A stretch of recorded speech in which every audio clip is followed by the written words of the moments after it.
ओम तत्सत।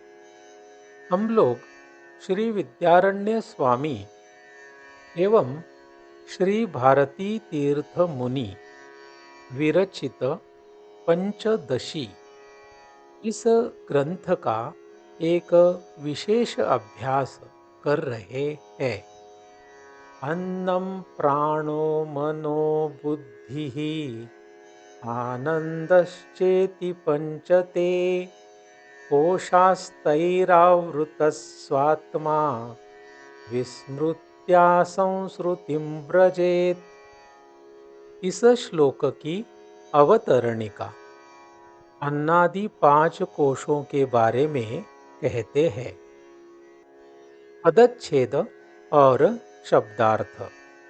अन्नम अन्न, प्राणः प्राण, मनः मन, बुद्धिः बुद्धि, आनंदः आनंद, च और इति ऐसे, पंच पांच, ते वे, कोशाः कोश, तैः उनसे, आवृतः आच्छादित, स्व आत्मा स्वात्मा, विस्मृत्या विस्मृति से, संस्कृतिम संसार को, व्रजेत जाता है।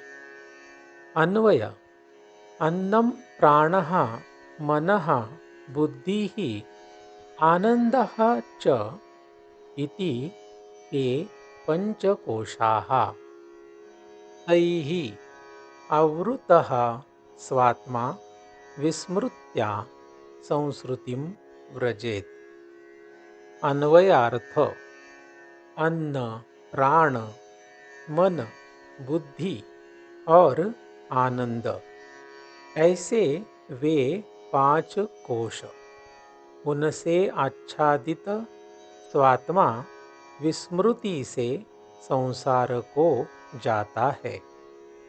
सरल अर्थ। अन्न माने कि अन्नमय, प्राण माने कि प्राणमय, मन माने कि मनोमय, बुद्धि माने कि विज्ञानमय और आनंद माने कि आनंदमय ऐसे वे पांच कोश है।